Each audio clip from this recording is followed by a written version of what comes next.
Yo, what's up? Once again, we are here live, more or less live on YouTube with our next video, and we're here in our new location. It's the first time actually I do an English interview for a very long time because I have a special guest. It's Richard Lewis. Hey man. Hi, and hi to you, Dennis. How are you doing? You good? Yeah, I'm better now. I mean, I had some decent sleep, and I actually fall asleep yesterday on a chair, and I'm that guy that never sleeps. Really don't like it. I really tried to just go into bed then, but I couldn't stop it. I really wanted to be awake, but no way. Yeah, it was a long day for all of the crew. You could see it, you know, because when we came down to the venue on the very first night when we got here, we walked in and there was still stuff being built. We were like, wow, these guys they're gonna be up all night.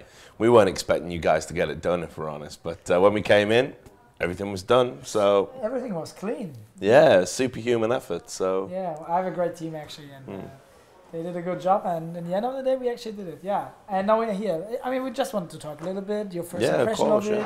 How do you like it? What is your what would you perhaps suggest to improve? I mean, we have a big list of stuff which you would like to do, but I mean, sometimes there are other ideas which you would like to have. Your first impression. Well, okay, so the first impression for me, it's probably a bit more remarkable in terms of how you've transformed the place, because obviously I came here when you just got the location. Yeah. We came down in the middle of the night from your flat, and as I said to you at the time, it was like, you know, the place from Ghostbusters that they get, the old fire station.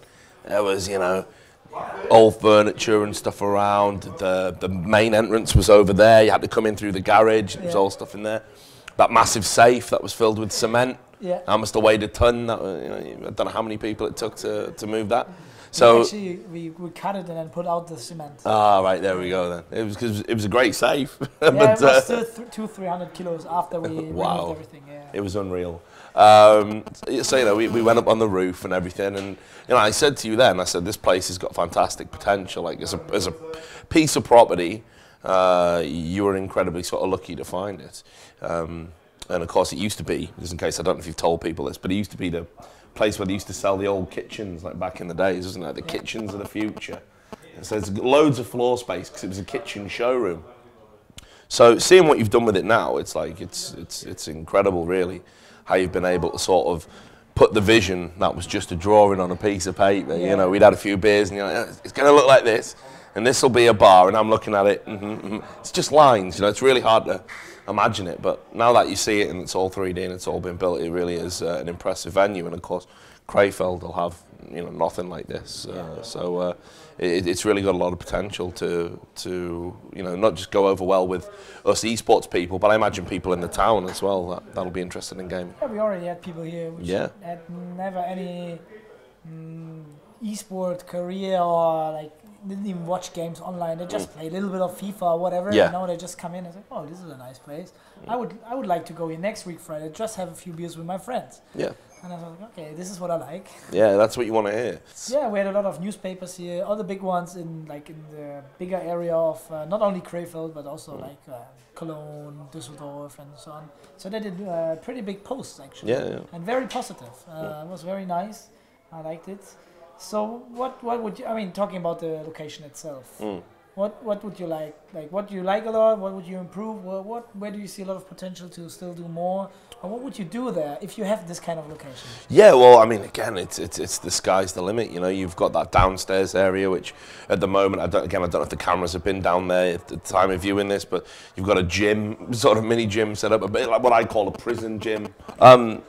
So yeah, for me, the upstairs bit's the bit you really want to expand, because the best thing about the home story cups was always doing the barbecues. Yeah. So you'd have the barbecues and the beers while you had the tournament going on around you, and that was like the centerpiece. You know, you'd get your sausages and everything else. So when you get that done, and you can have, you know, an open air barbecue, let's say, get a terrace, have a marquee outside or a tent or whatever for people to hang around in. I think that will really sort of push it over the top, because in terms of gaming event, so, you know, for an esports tournament, you've got everything you need, really. You've got your playing area, you've got your practice area, you've got a bar. So now it's just really about sort of expanding it almost for like the spectators and things players can do in the downtime, which is what most tournaments don't look after. When you're a professional player, you've got to sort of unwind between games, and you go to these events. You know, like again, you go to an event in like ESWC, even a big event. where's your player lounge? They don't have one. They don't have a player lounge at all? No, and they're not the only one, you know, they're not the only events like that. I mean, typically in esports, we rely on Twitch, for example, to do sort of a player lounge, somewhere you can go, somewhere you can hang out. It amazes me because, you know, players have got to do something between a game. They've got to, you know, and that's what I mean. So anything that sort of caters to that, I mean, you've seen straight away all the players, they're looking very happy, even the ones that have lost games, you know, they're doing a bit of football, you know, they're having some food, they're at the bar, they've got the cinema to sit in and watch the game, somewhere a bit dark, a bit more relaxing.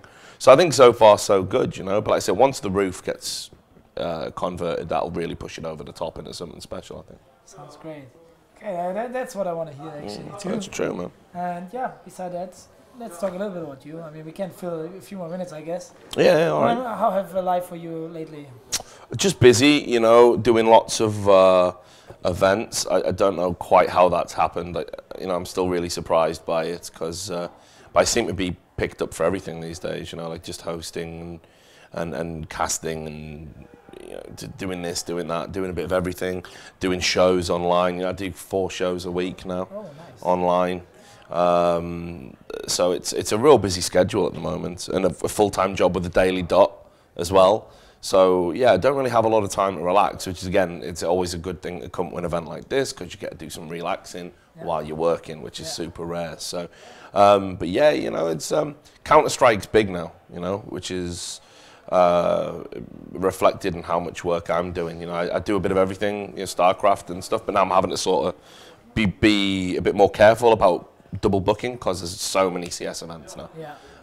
So I'm hoping that you're going to be one of those companies that, you know, expands and does more CS stuff, because all the feedback's been good on Reddit, you know, on Twitter. I think everyone's enjoying the fact that it is a more relaxed environment. It is something different to what we're used to seeing, which is this super stuffy, professional, you know. And unfortunately, there's a lot of people that are new to esports, you know, and they don't realise that actually we used to have fun back in the day. We used to have a laugh and a joke, you know. We weren't trying to be ESPN, and it was guys in a bedroom having a beer, having a laugh, playing some games, and yeah, there'd be some prize money. But I mean, that's how you started, you know. It was like you and 4 friends from Germany in your living room. Yeah, and then just start, have a few more beers, and have a very small prize money, which no one didn't really care about. And no, you spent it all on beer. Yeah, I think so, actually, because we went to a party afterwards. And, So yeah, that's you know, that's why events like this are special to me. But you know, I'm going to keep on going. I think at the end of the year, because I'm getting old now, you know, beard's starting to go grey. How old are you now? I'd never say. I'm in my 30s. 29, the 7th time. You're a cutie. It was going well until that second part, right? I'm sorry. Yeah, no, it's all right. But yeah, I'm in my 30s now, you know, so I'm one of the older guys in esports. And, you know, esports isn't forever. You have to think about when's a good time to sort of get out. But don't you think you can have a job forever in esports?